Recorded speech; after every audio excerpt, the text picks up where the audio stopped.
uang rakyat dirampok, uang rakyat dilakukan, uang rakyat dirampok. Dimana kalian? Dimana kalian saat ini? Komisi Pemberantasan Korupsi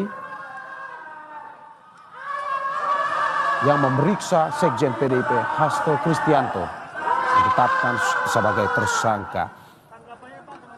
Saudara, ini adalah pemeriksaan pertama kalinya setelah kemarin usai pra-peradilan ditolak oleh PN Jakarta Selatan, dan Hasto yang harusnya kemarin sekitar 3 hari lalu berhalangan hadir dan hari ini tiba di gedung KPK untuk dilakukan pemeriksaan oleh pihak KPK.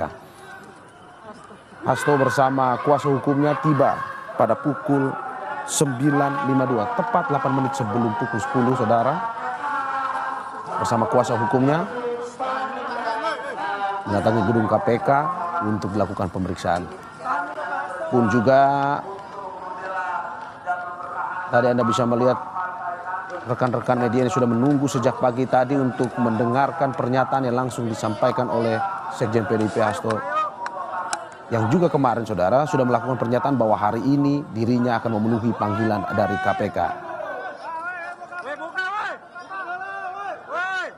Anda bisa melihat visual terkini bagaimana awak media mencoba untuk mendapatkan pernyataan langsung dari Hasto sebelum nantinya diperiksa oleh pihak KPK. Nah, saudara, kita dengarkan pernyataan dari Hasto Kristianto yang hari ini akan diperiksa. Cukup. Sabar ya.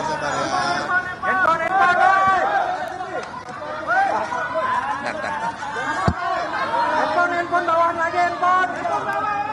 Handphone.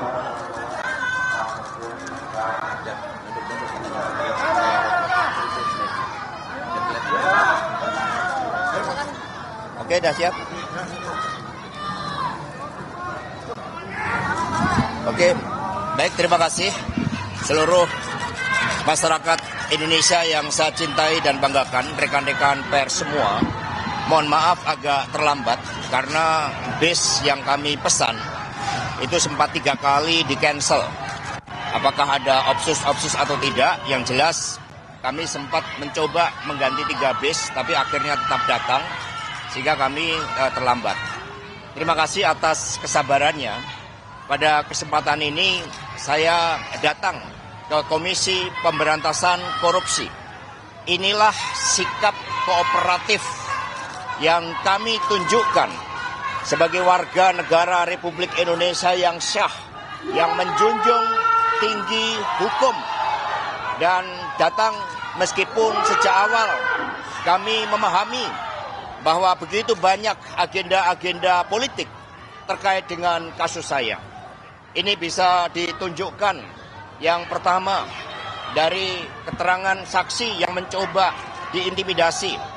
Bahkan saudari Tio pun itu tidak bisa berobat ke luar negeri melanjutkan pengobatan atas derita kanker yang dideritanya hanya karena tidak mau menyebutkan nama saya.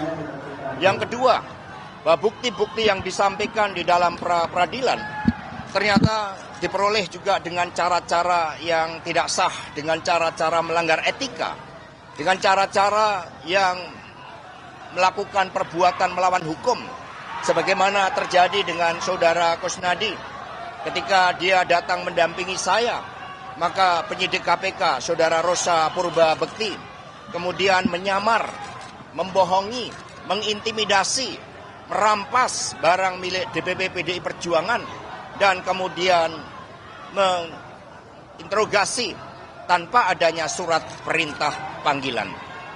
Sehingga ini merupakan suatu pelanggaran yang sangat serius terhadap hukum. Yang ketiga, terjadinya pelanggaran terhadap hak asasi manusia.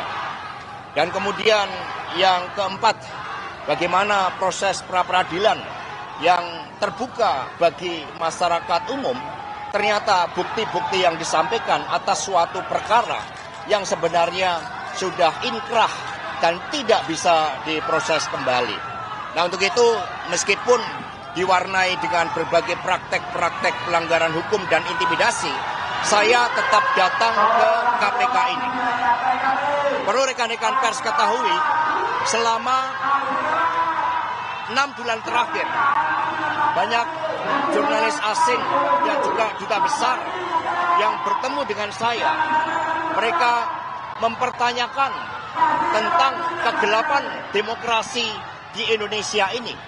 Mereka begitu prihatin dengan kegelapan demokrasi ini hanya karena ambisi kekuasaan.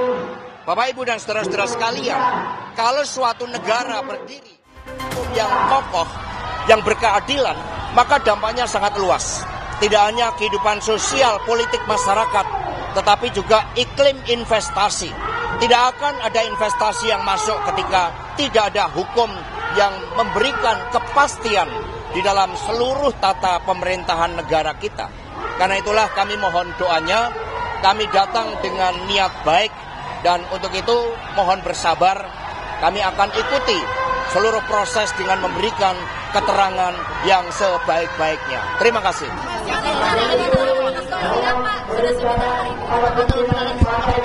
Ya udah siap, lahir batin.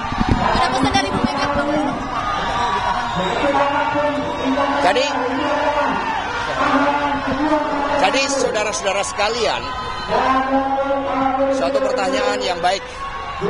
Bagaimana kalau saya ditahan?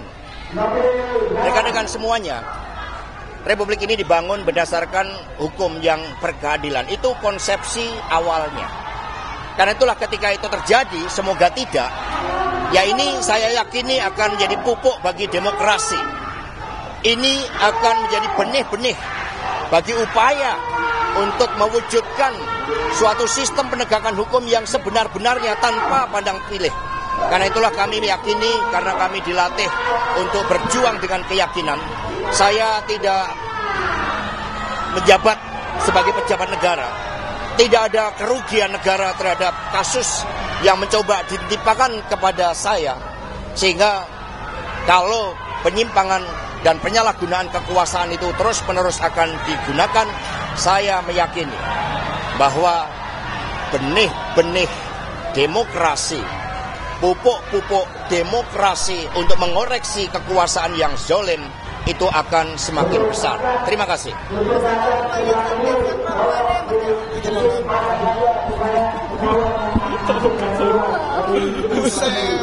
Aduh. Astaga.